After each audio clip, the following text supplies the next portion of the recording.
Ladies and gentlemen, welcome again to the analysis of YOLENO TV. I hope you well from wherever you're watching this channel.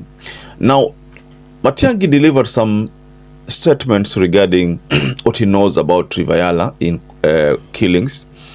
And remember, Matiangi is one of those people who have been advocating for an inquest, people to face an inquest, so that they can, describe or tell the world what they know about Yala, because this is a tag that is threatening his presidential ambition. As Yala, Warakaland, and so on, and you see it repeated over and over again.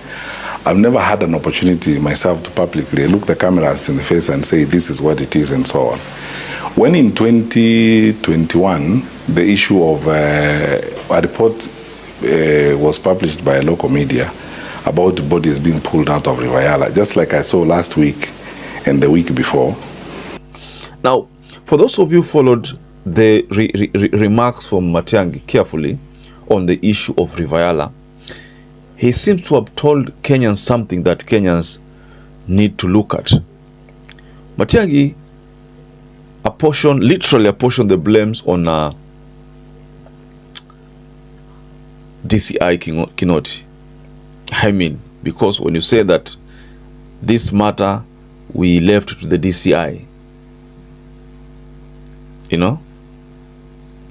then we can say the former CS is literally trying to say that the DCI has answers which they did not table. Then again, Matiangi gave us something that Kenyans didn't know, that a file had been opened at the time they were leaving office. The file was still open. So if the file was open and investigations were ongoing, then it means the person supposed to close that file is the current president, but not the former president. It's the current president. But of course, you saw how Sam Gituku tried to corner Matiangi over the same issue, because he was asked why couldn't he just finish that matter back then when he was when he was a cabinet secretary or Katiwo. But this blame has been shifted to the current regime. So if Yala inquest is formed, this is a question to you, ladies and gentlemen. If Yala inquest is formed, who do you think it will catch? We have options like: one, the CS Matiangi; the second person, the DCI Kinoti; then we have IG Hillary Mutyambai. Who do you think this inquest is going to nest, ladies and gentlemen? Just tell us below on your comment section who you suspect he inquest itashika. So before we explore this story further, ladies and gentlemen, kindly take this opportunity, go below there, support this channel by liking this video, subscribe to our channel if you had not subscribed before, and to our existing subscribers, thank you so much for your support. Now, when Ruto's regime took over from Uhuru Muigai Kenyatta's regime, one of the suspicion was that Kinoti was solely responsible for some of these Yala and the like. I mean, there was that mindset that the SSU, a unit within the DCI, was responsible for so many things. But you see, when Matiangi was asked about the SSU back then in the days, he said that he was not aware of that organization, because it was an organization that was claimed to be in the DCI, entrenched in the DCI unit. So it was one that its blame was committing a lot of atrocities. But inquest has never been opened to try to clear the air on these allegations. So they still remain allegations with no confirmed evidence, because if at all they were responsible for this, someone could have taken them to court, then court ika-establish kama ni ukweli na wakashtakiwa, but that was never done. So we just treat the whole matter as a political statement, just like any other political statement, because who was arrested, ladies and gentlemen? Now, Hillary Mutyambai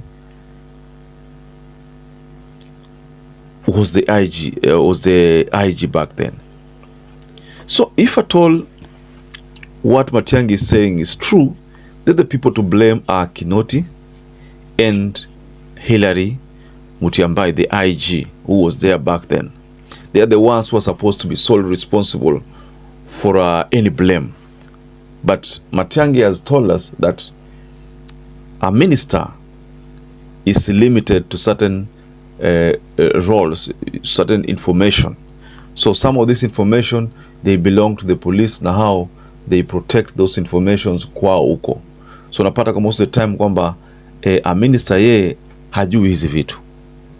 So but mimi naona kama hiyo statement liko kidogo ni makosa, kwa sababu now if you say so, then it means Murkomen is not guilty. Nobody should say Murkomen should resign, because Murkomen is a minister, cabinet secretary, just like Matiangi was. And if at all what Matiangi said is what needs to be followed, then someone will also argue that, but if that case, then hata Ruto, there's nothing he can do, because this is a matter that the DCI should be in charge of, you know. But the concern here is, why hasn't that file been closed? And who is supposed to do it? You know, the only thing is that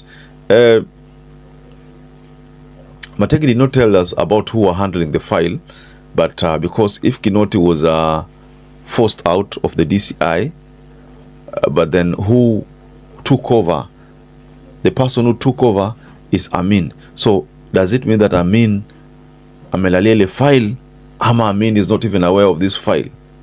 See, this is something that is a bit concerning regarding the remarks from Fred Matiangi, who's a presidential hopeful. So ladies and gentlemen, just go below in the comment section and tell us who you think this Yala inquest that Matiangi has been advocating for, who will it catch? Is it Matiangi? I mean former CS Matiangi? Is it former DIC Kinoti? Is it former IG Hilary Mutyambai? Just tell us below on the comment section. So perhaps if you're watching this video and you've not subscribed, take 1 second and subscribe, like this video. Till you catch up again, stay safe and stay blessed.